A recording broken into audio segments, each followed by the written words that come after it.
Assalamualaikum warahmatullahi wabarakatuh. Baik, pada kesempatan kali ini kami dari BBTP BSIP Bengkulu akan menyampaikan materi tentang perbenihan kopi Arabica Sigara Rutang. Kopi Arabica merupakan jenis kopi paling populer di dunia. Menurut statistik tahun 2017 dan 2018, produksi kopi Arabica di seluruh dunia mencapai sekitar 94,88 juta, standar 60 kg. Tahun 2019 mendatang, produksi kopi Arabica di dunia diperkirakan akan melampaui 101 juta atau standar dengan 60 kg. Kelebihan kopi Arabica adalah memiliki kadar kafein 2 kali lebih rendah daripada kopi Robusta. Kadar gula pada kopi Arabica 2 kali lebih tinggi dibandingkan kopi Robusta. Arabica juga memiliki acidity lebih tinggi dibandingkan Robusta.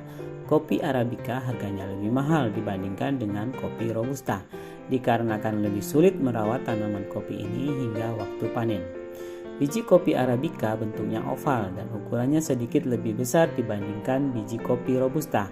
Oleh karena itu, kopi yang sedang dikembangkan di Bengkulu adalah kopi Arabica, tepatnya di Kabupaten Kepayang dan Kabupaten Rejang Lebong, dengan adanya perbenihan kopi Arabica Sigara Rutang atau pembibitan secara generatif. Perbenihan kopi Arabica Sigara Rutang menggunakan Good Agriculture Practices atau GAP on Coffee dengan 10 langkah tahapan GAP sebagai berikut. Pertama, benih diperoleh dari produsen yang mendapat SK Menteri Pertanian sebagai produsen. Tahapan kedua, benih yang sudah diterima harus segera dikecambahkan. Tahapan ketiga, kebutuhan benih untuk 1 hektar ditambah 20% seleksi dan sulaman untuk jarak tanam 2 meter x 2 meter. Benih yang digunakan berjumlah 4.375 benih. Dengan jarak tanam 2 meter x 2,5 meter, benih yang digunakan berjumlah 3.500 benih. Jarak tanam 2,5 meter x 2,5 meter menggunakan benih berjumlah 3.000 benih. Tahapan keempat, kebutuhan benih untuk 1 hektar, yaitu pertama, kopi Arabica agak katai atau AS1 dan Sigara Rutang. Untuk jarak tanam 2 meter x 2 meter menggunakan benih berjumlah 2.500 benih. Untuk jarak tanam 3 meter x 1,5 meter menggunakan benih sebanyak 2.200 benih. Untuk kopi Arabica tipe Jagur atau AB3 USDA 762, S795, Gayo 1 dan Gayo 2 dengan jarak tanam 2,5 meter x 2,5 meter menggunakan benih berjumlah 1.600 benih. Tahapan kelima, pembuatan bedengan persemaian. Pertama, lokasi mudah diawasi, dekat pembenihan dan areal penanaman. Kedua, tempat datar, berdrainase baik dan dekat sumber air. Tanah bebas dari nematoda parasit dan cendawan akar kopi. Ketiga, dibuat arah utara selatan. Lebar bedengan 80 sampai 120 cm. Panjang disesuaikan menurut kebutuhan. Keempat, tanah dicangkul kemudian dibersihkan dari sisa-sisa akar dan rumput. Kelima, bedengan ditinggikan sekitar 20 cm menggunakan tanah subur dan gembur. Di atasnya ditambahkan lapisan pasir halus setebal 5 cm. Pinggirnya diberikan penahan dari bambu atau bata merah agar tanah tidak longsor.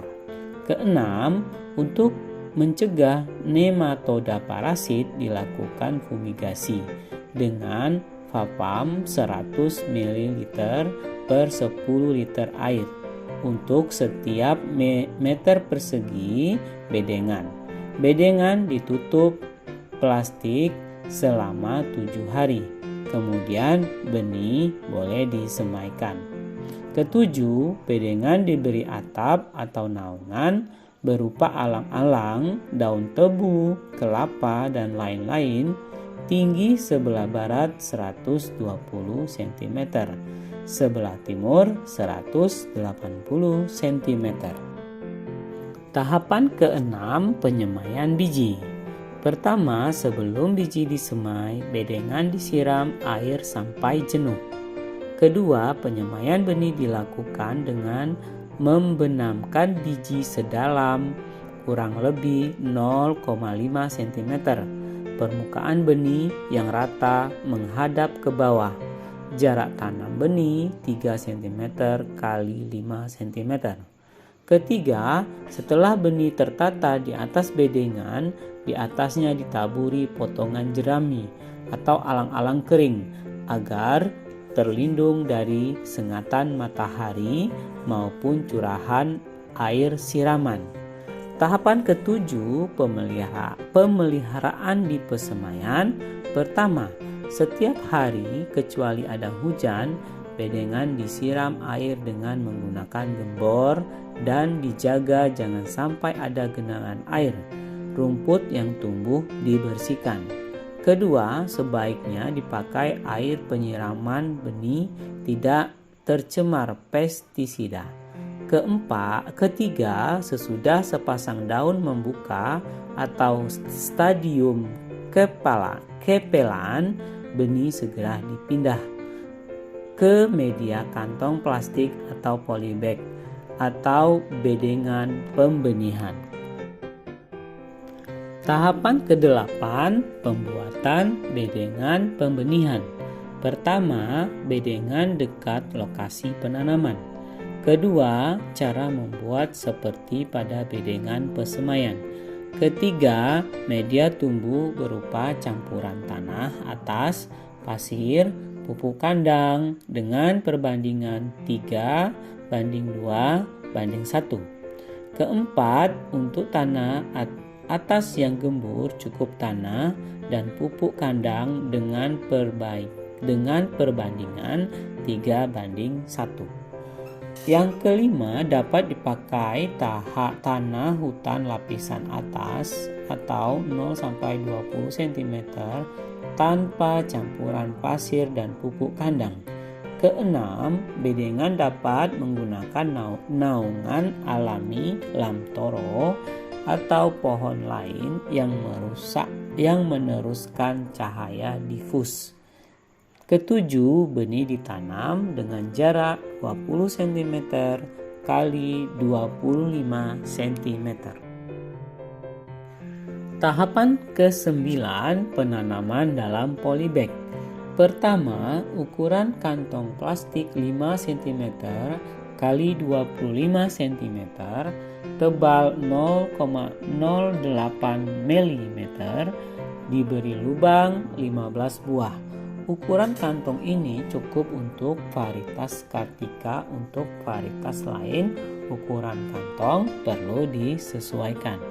Kedua, kantong plastik diisi media dan disiram hingga basah.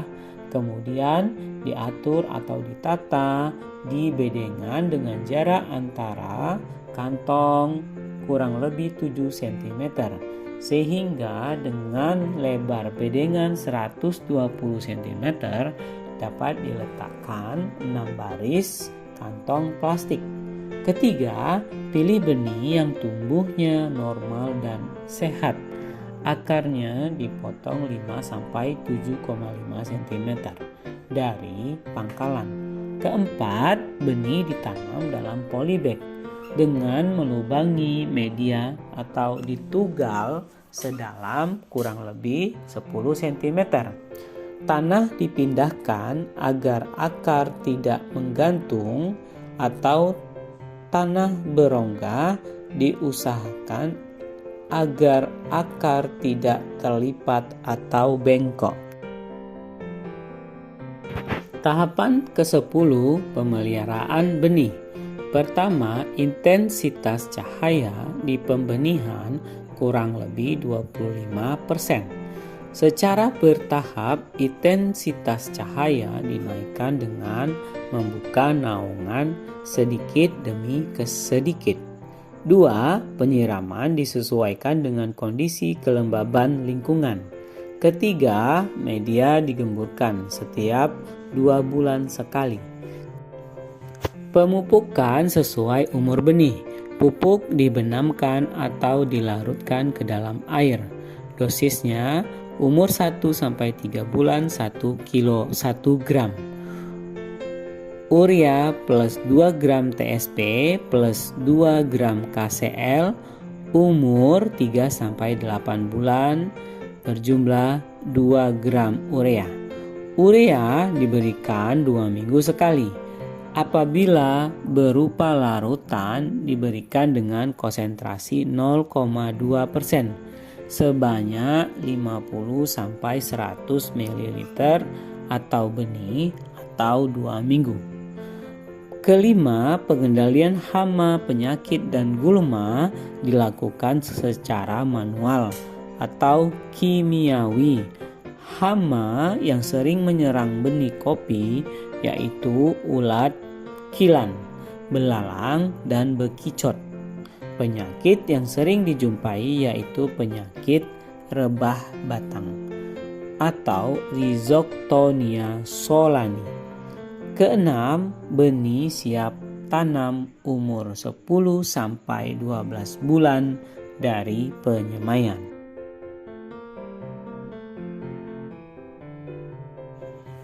Panen kopi yang benar. Pertama, biji kopi yang bermutu baik dan disukai konsumen berasal dari buah kopi yang sehat, bernas, dan petik merah.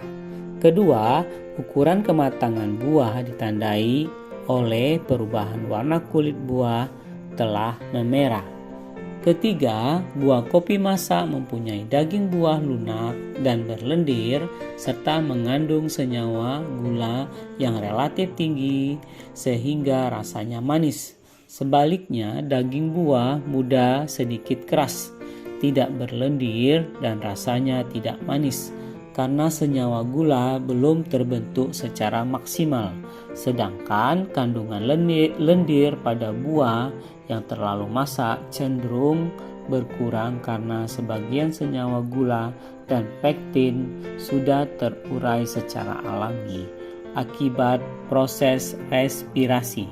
Keempat, secara teknis panen buah masak atau buah merah memberikan beberapa keuntungan dibagikan panen buah kopi muda antara lain. Pertama, mudah diproses karena kulitnya mudah terkelupas. Ketiga, rendaman air perbandingan berat biji kopi beras berberat buah segar lebih tinggi. Ketiga, biji kopi lebih bernas sehingga ukuran biji lebih besar karena telah mencapai kematangan fisiologis optimum. Keempat, waktu pengeringan lebih cepat. Kelima, mutu fisik biji dan cita rasanya lebih baik. Kelima, penanganan buah yang belum masak atau buah warna hijau atau kuning dan buah lewat masak buah warna hitam atau buah tidak sehat akan menyebabkan mutu fisik kopi biji menurun dan cita rasanya kurang. Keenam, buah yang telah dipanen harus segera diolah. Penundaan waktu pengolahan akan menyebabkan penurunan mutu secara nyata. Persyaratan tumbuh tanaman kopi Arabica. Yang pertama, iklim. 1. Tinggi tempat 1000 sampai dengan 2000 meter di atas permukaan laut. Kedua, curah hujan 1250 sampai dengan 2500 mm per tahun. Ketiga, bulan kering, curah hujan kurang dari 60 mm per bulan. 1-3 bulan. 4. Suhu udara rata-rata 15 sampai dengan 25 derajat Celcius. Tanah yang kedua, 1. Kemiringan tanah kurang dari 30%. 2. Kedalaman tanah efektif lebih dari 100%. Ketiga, tekstur tanah berlempung atau loamy dengan struktur tanah lapisan atas remah. 4. Sifat kimia tanah terutama pada lapisan 0 sampai dengan 30 cm. Yang pertama, kadar bahan organik lebih dari 3,5% atau kadar C lebih dari 2%. Kedua, nisbah C/N antara 10 sampai 12. Yang ketiga, kapasitas pertukaran kation atau KPK lebih dari 15 me/100 gram tanah. Keempat, kejenuhan basa lebih dari 35%. Kelima, pH tanah 5,5 sampai 6,5. Keenam, kadar unsur hara NPK, Ca, Mg cukup sampai tinggi.